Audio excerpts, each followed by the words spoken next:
Bonjour, on arrive à la fin de cette série d'émissions. C'est presque les derniers jours, mais aujourd'hui, j'ai encore deux invités très intéressants à vous faire découvrir. Vous venez, c'est le Réveil de l'Alpe, c'est maintenant.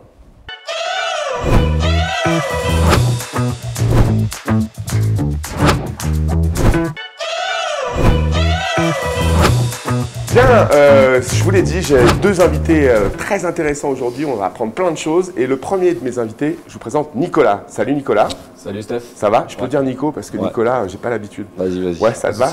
Alors Nicolas, vous le voyez à l'antenne. Nicolas, il est là pour représenter une des sociétés qui vous propose du parapente quand vous venez en vacances, mais même quand vous êtes ici à l'Alpe d'Huez.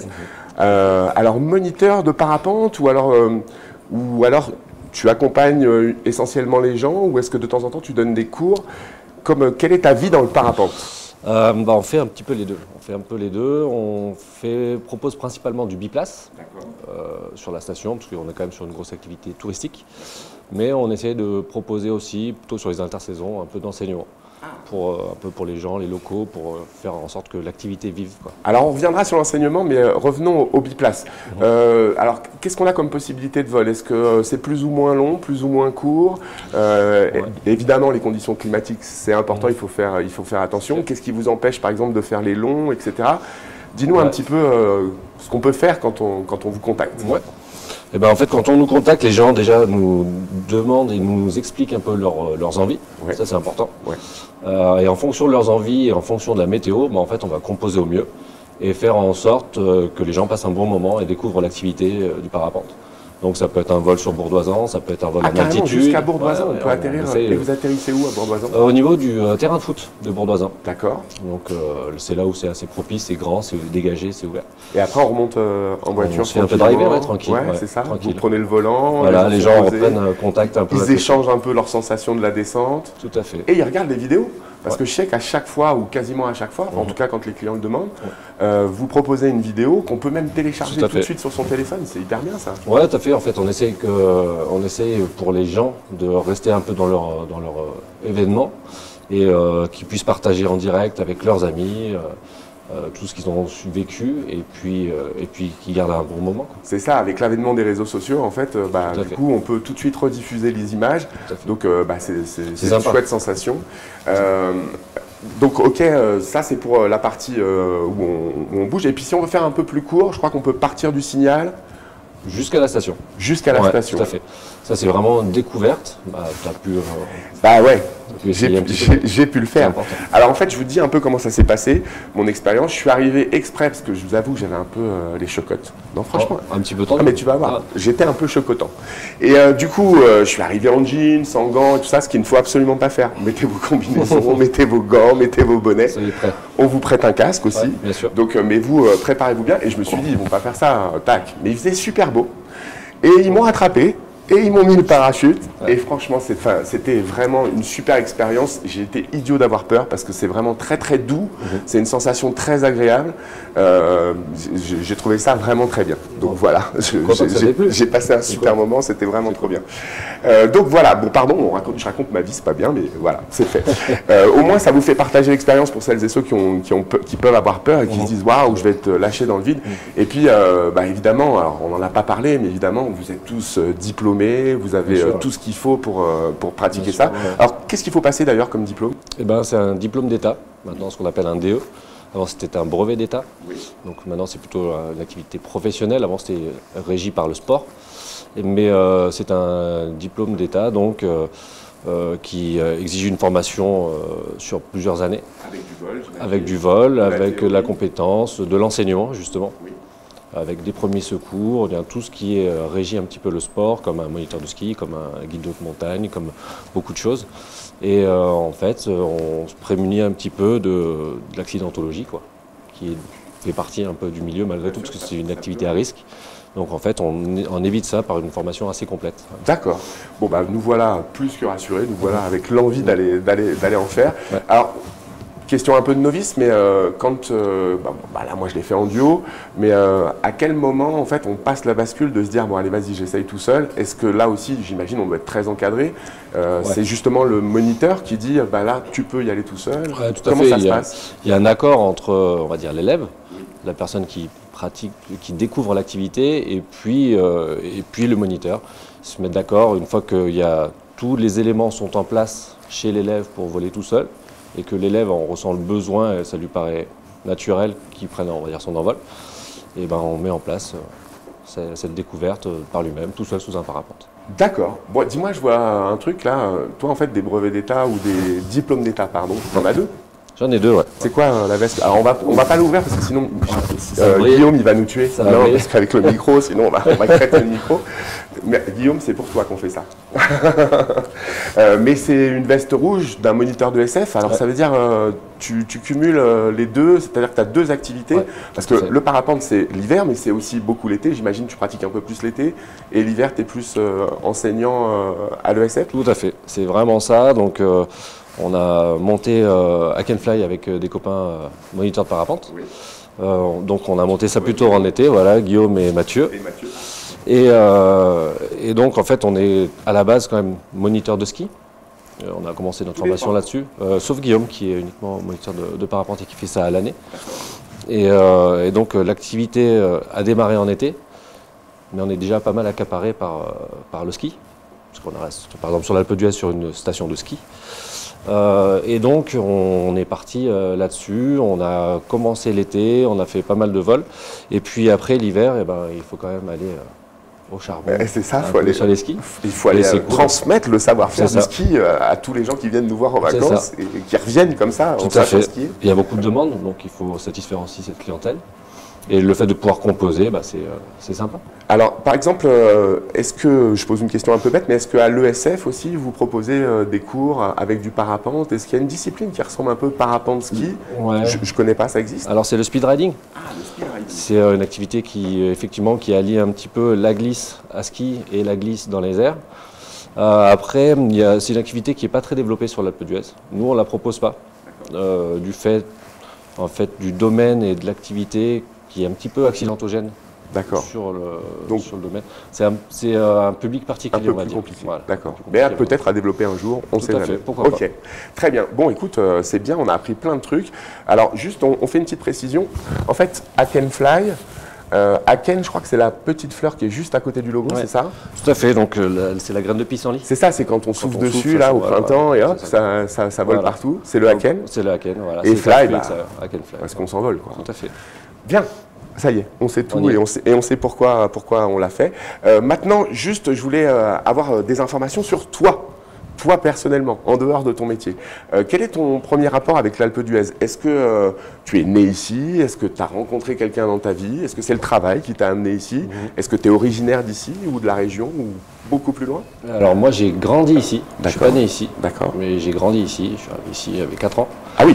Donc j'ai grandi ici, on m'a mis sur les skis et puis j'en suis jamais reparti quoi bien sûr. Donc toute la filière, ski club, etc. Un peu de compète ou ouais, bof? très légèrement compète, c'était Ouais. plus l'amusement. D'accord. En fait, avec les copains on allait skier tout le temps. Et aujourd'hui, le plaisir de transmettre. Ouais, tout à fait. D'accord. Et du coup, le parapente est arrivé quand dans ta vie à ce moment-là? C'est-à-dire que j'imagine c'est le ski d'abord ou le parapente est arrivé assez Ski rapidement? d'abord, Ouais. et on va dire le parapente à l'adolescence. À l'adolescence. Ouais. D'accord. C'était un peu les 16 ans. balbutiements, c'était le début? Non, t'es un jeune. Non, ça va, c'était déjà bien en place, c'était bien en place. Ouais. J'ai fait un biplace. D'accord. Ouais. T'as fait un biplace et ensuite, bah voilà. Et j'ai embrayé. Et voilà. Et c'est parti. Et maintenant, tu voles tous les jours. Ouais. Quasiment Dès que tous je les- peux. Quasiment tous les jours. Juste une petite question pour moi, parce que j'ai 2-3 idées en animation. On a le droit de voler de nuit? Non. Non? Sûr? On peut pas demander des dérogations? Il faut demander des dérogations, voilà. Bon, C'est on très particulier. On essaiera de trouver On ça. essaiera. Tu sais l'idée à laquelle je pense? Je vois. Le Père Noël l'année Je vois. prochaine. Voilà. Bon, donc ça c'est fait. Bon, maintenant il nous reste le dernier moment de cette émission, le dernier petit protocole. Alors d'habitude je fais un jeu où on donne un mot à la personne qui vient nous rencontrer et il faut trouver une chanson. Écoute, on a cherché un peu à réfléchir, etc. bien. Et moi je peux pas en fait, parce que à chaque fois, et je te promets que c'est vrai, à chaque fois que je vois passer votre petite camionnette où il y a marqué Hack and Fly ou que je vous vois avec, à chaque fois pendant toute la journée, je chante toujours la même chanson. Tu sais, la chanson de R. Kelly. I believe I can fly. Tu la chantes I pas believe. I believe I can touch the sky. Mais c'est un chanteur en plus. Bon, juste avant de dire au revoir à tout le monde, je t'offre, enfin, l'Alpe d'Huez t'offre ce bracelet de la bonne humeur, bien mérité. N'hésite pas à le transmettre si tu en as besoin d'autres, à donner à tous les collègues. Il n'y a pas de problème. Ça fait jamais mal la bonne humeur. Non, ça fait vraiment du bien. Et franchement, il y a de la bonne humeur dans ton sourire. Ah, c'est top. Bon, donc maintenant, on va dire au revoir. Ça y est, t'es équipé, t'as ton bracelet de la bonne humeur. Il suffit de regarder la caméra qui est là et de dire que la bonne humeur soit avec vous. 1, 2, 3. Que la bonne humeur soit avec vous.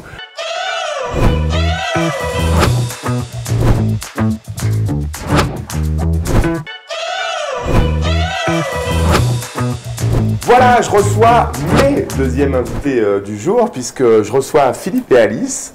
Comment allez-vous tous les deux? Eh bien, ça va super. Mais elle est trop belle, votre tenue. Et oui, vous avez vu? Hein, c'est trop bien. Hop, camouflage, tout ça derrière nous.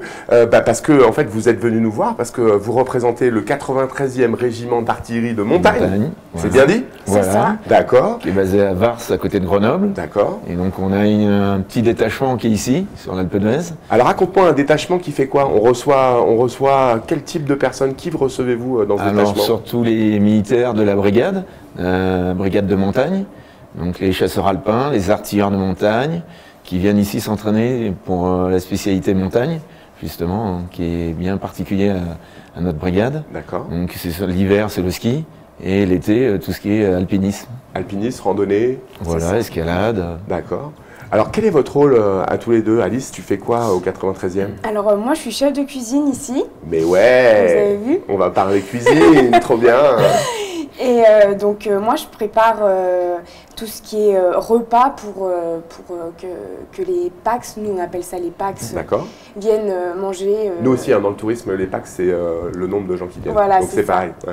Et donc voilà, moi je prépare à manger pour qu'ils reprennent des forces et repartir en montagne et faire des performances. Alors tu as une équipe de combien de personnes? Alors on est deux en cuisine, donc il y a moi et mon second Cyprien qui est là pour m'aider en cuisine.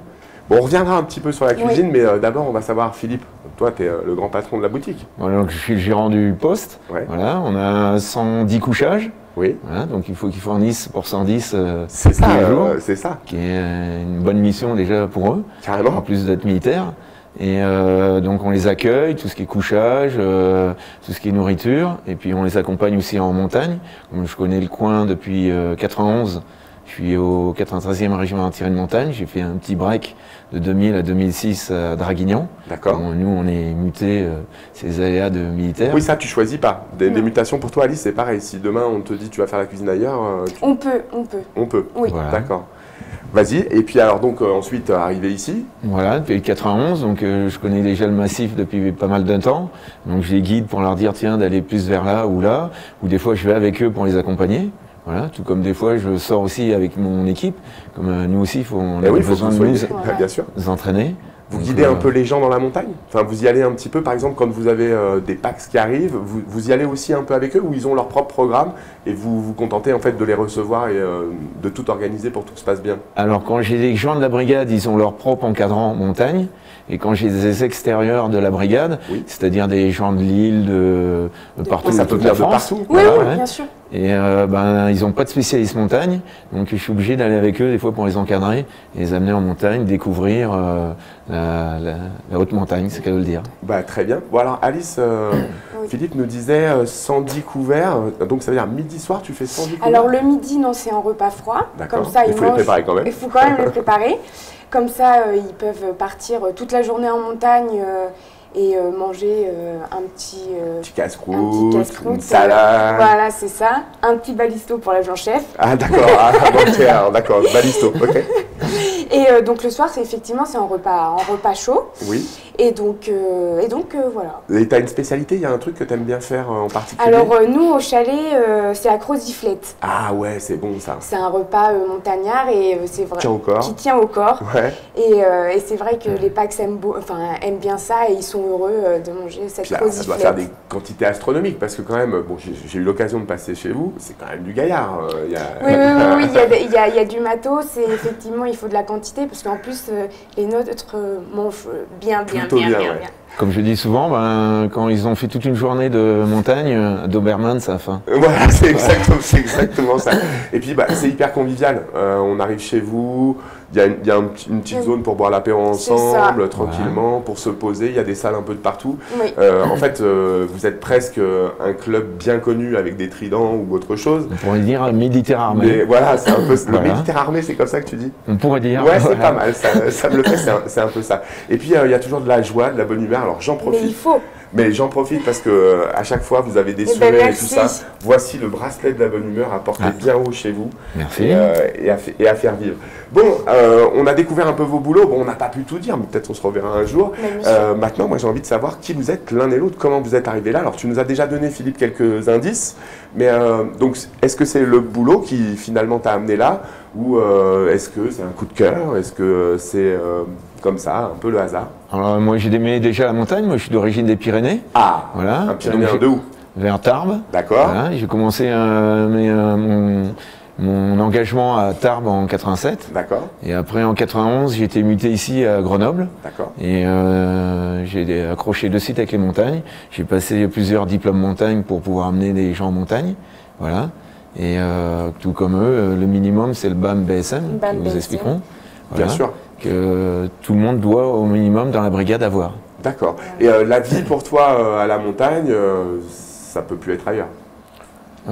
Oui, c'est sûr. Si je retourne, fin de ma carrière, je la finirai dans les Pyrénées. Ah, retour aux sources. Voilà, oui. D'accord. Tout simplement. Et, très bien. Et alors pour toi, Alice, alors pour moi, c'est ma spécialité qui m'a fait venir ici, la cuisine, parce que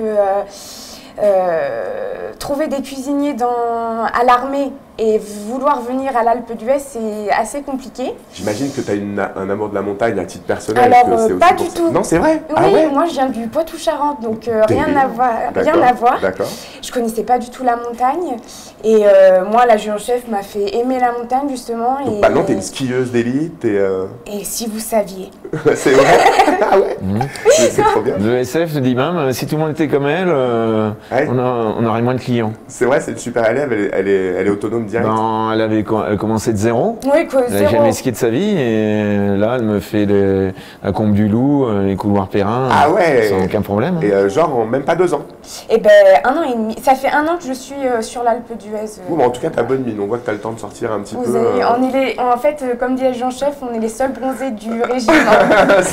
C'est vrai que vous avez tous les deux bonne mine. Je vois quelque chose là dans vos combinaisons. Oui. Qu'est-ce que c'est? C'est un béret? Non, c'est une tarte. Ah, c'est une tarte? Non. Si. C'est une tarte. Pas à manger. Ah, pas à manger. Non. Alors explique-nous, Alice. Ça, c'est la tarte des troupes de montagne. Oui. Avec notre insigne qui est l'insigne de l'artillerie. Oui. Et donc, elle est aussi grande parce que les anciens mettaient de la paille dedans. D'accord. Et mettaient leurs pieds. Ah, pour se réchauffer. Pour se réchauffer. Ouais. D'accord. Voilà.